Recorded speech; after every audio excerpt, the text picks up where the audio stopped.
आजकल के ज़माने में अच्छा डेंटिस्ट मिलना बहुत ही डिफ़िकल्ट टास्क है दोस्तों। तो आज की वीडियो में मैं आपको अपना एक्सपीरियंस और पूरी डिटेल में बताऊँगा, कौन-सा डेंटिस्ट आपको जाना चाहिए। मैं कोलकाता लोकेशन की बात करूँगा, लेकिन उनके पास बहुत ऐसे पेशेंट भी आते हैं जो यहाँ रहते हैं या बाहर रहते हैं, तो आप उन्हें कॉल करके भी पता कर सकते हैं, वो कंसल्ट कर लेंगे। अब चार्जेस क्या लेंगे क्या नहीं, वो उनके ऊपर डिपेंड है। मैं आपको आज पूरा डिटेल बताऊँगा, सो वीडियो के अंत तक बने रहें। तो दोस्तों, रिसेंटली क्या हुआ था, मेरे मोलर दाँत पे यहाँ नीचे की तरफ राइट साइड में थोड़ी प्रॉब्लम आ रही थी। तो मैं एक दूसरे डॉक्टर के पास गया, उन्होंने फिलिंग कर दिया और बोला कि आपको दिक्कत नहीं होगी और अगर आप चाहें तो आप रूट कैनल करा सकते हैं। तो मैंने सोचा कि for the time being filling करा लेता हूँ, देखता हूँ क्या होता है। 2-3 महीने बाद दोस्तों यहाँ मेरे को बहुत दर्द होने लगा, कैविटीज़ बहुत बढ़ गई। तो मैंने उनके पास गया तो उन्होंने बोला आरसीटी करा लो। तो मैं बोलूँगा नहीं कि डॉक्टर खराब थे, लेकिन वो थोड़े यंग थे और मुझे उतना भरोसा हुआ नहीं, फ्रैंकली स्पीकिंग। तो मैंने रिसर्च की, आस-पास देखा कौन से डॉक्टर अच्छे हैं। तो मैं 1 हफ्ते 10 दिन पहले उन डॉक्टर के पास गया। डॉक्टर का नाम है डॉक्टर टंडन। मैं आपको पूरी डिटेल दे दूँगा, आप कमेंट पे बताएँ, आपको नंबर, एड्रेस कुछ भी चाहिए होगा, मैं पूरी डिटेल बता दूँगा। तो दोस्तों, उनके पास क्या है, भीड़ बहुत ज़्यादा होती है, ये बात याद रखिएगा, तो आपको टाइम लेके जाना पड़ेगा। वो मंडे से सैटरडे तक बैठते हैं, संडे ऑफ रहता है, सुबह भी शाम को भी बैठते हैं, लेकिन आप अपॉइंटमेंट लेके जाइएगा और टाइम लेके जाइएगा। अगर आप पहली बार विजिट कर रहे हैं तो आपको 600 रुपीज़ विजिटिंग चार्ज देना पड़ेगा और जो-जो आप प्रोसीजर कराएँगे। तो मैं अपना एक्सपीरियंस आपको बता देता हूँ और क्या-क्या होता है वहाँ, ये भी मैं बता देता हूँ।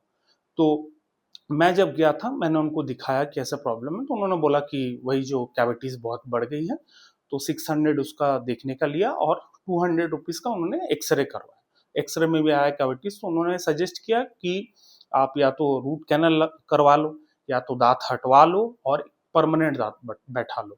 और रूट कैनल के साथ भी उन्होंने बोला था कैप बैठवा सकते हो, मेटल, पीएफएम, ज़िरकोनिया, जो भी आपको अच्छा लगे। ज़िरकोनिया में 5 इयर्स का वारंटी है, उसमें कुछ भी होने से वो लोग चेंज कर देंगे, ठीक कर देंगे। तो मैंने सोचा कि आरसीटी करवा लेते हैं और ज़िरकोनिया कैप मैंने लिया। तो उसका दोस्तों जो चार्जेस है, पहले मैंने आपको बता दिया कि 600 रुपीज़ विजिटिंग चार्ज, 200 रुपीज़ का एक्स-रे और साथ में उन्होंने 3 दवाई दी थी। एक तो था एंटीबायोटिक, जो कि अ, आपको पत्ता ही लेना पड़ेगा, उन्होंने 10 दी थी। आप एंटीबायोटिक डिफ़र कर सकती है आदमी टू आदमी, पेशेंट टू पेशेंट बेसिकली। तो उन्होंने बोला था 3 दिन मतलब 6 टैबलेट आप खा सकते हो। तो मैंने उनको पूछा कि सर, ये भी बोलते हैं कि बहुत लोग की एंटीबायोटिक का कोर्स पूरा करना चाहिए, तो उन्होंने बोला नहीं, कोई दिक्कत नहीं है, आप 3 दिन 6 दवाई खा सकते हैं। साथ में एक गैस की दवाई, एसिडिटी ना हो, और साथ में एक पेन किलर अगर पेन करे। उन्होंने ये दिया और बोला कि आप आ जाओ। तो लास्ट वीक मैं गया था, लास्ट टू लास्ट वीक। उसके बाद उन्होंने सैटरडे का अपॉइंटमेंट दिया और उन्होंने पहले ही बोल दिया था आरसीटी का एक लॉन्ग प्रोसीजर है, उनके बहुत सारे पेशेंट भी रहते हैं, तो 2 से ढाई घंटे मुझे वो लगे। लेकिन उन्होंने दोस्तों, उनका हाथ बहुत अच्छा और एक्सपीरियंस बहुत ज़्यादा है, मतलब 17-18 साल से भी ज़्यादा एक्सपीरियंस है शायद उनका। तो उन्होंने मुझे सब कुछ समझाया कैसे क्या होता है। उनका चेंबर भी साफ-सुथरा हाइजीनिक है, एक वेटिंग रूम है, एक डेंटल क्लिनिक है, बहुत सारे चेयर्स भी हैं, साफ-सुथरा। उनके जो हेल्पर्स वो भी बहुत अच्छे हैं, उनके एक असिस्टेंट भी हैं, उनकी वाइफ भी हैं जो कि डेंटिस्ट भी हैं। तो आप लोग वहाँ जा सकते हैं दोस्तों, क्योंकि एक्सपीरियंस मेरा अच्छा अभी तक था।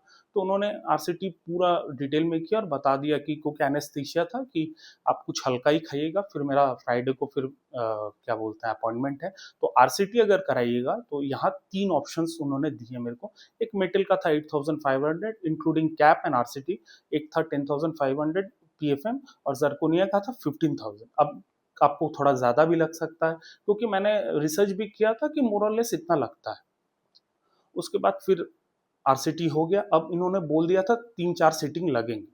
3 में ही हो सकता है, लेकिन 4 भी लग सकते हैं। तो मेरा आरसीटी हो गया है, मुझे कोई दिक्कत नहीं हुई। हाँ, थोड़ा उन्होंने बोला था कि एनेस्थीसिया से समझ नहीं आएगा कि आप जब मतलब चबाएँगे कुछ खाना तो सॉफ्ट खाइएगा, क्योंकि चबाते टाइम क्या बोलूँ तो एनेस्थीसिया का असर ऐसा रहेगा ना कि आपको लगेगा कि भारी-सा है, आपको समझ नहीं आएगा। तो खाने टाइम हो सकता है आपकी टंग छिल जाए। मेरी थोड़ी-सी छिल भी गई है, क्योंकि खाने के टाइम में मैं एकदम दिमाग से निकल गया था, अब भूख लग गई थी बोल के, लेकिन सॉफ्ट खाना खाने उन्होंने बोला। फिर फ्राइडे जाएँगे, फ्राइडे के बाद अब वो मेजरमेंट लेंगे, क्या करेंगे क्या नहीं, वो आपको डिटेल में बता दूंगा क्या हुआ। तो मेरा एक्सपीरियंस दोस्तों बहुत ही अच्छा रहा यहाँ, क्योंकि डेंटिस्ट में आगे भी एक जन के पास गया था, वहाँ मेरा एक्सपीरियंस अच्छा नहीं था। तो अगर आपको कोई भी क्वेरी है, कोई भी क्वेश्चन, आप लोग कमेंट करें, मैं आपको पूरी डिटेल बता दूंगा, क्योंकि मेरा एक्सपीरियंस अच्छा था। मैं नहीं बोल रहा हूँ कि इंडिया के वर्ल्ड के बेस्ट डॉक्टर हैं, बट कोलकाता एरिया में ये बहुत ही अच्छे डॉक्टर हैं। Thank you and have a great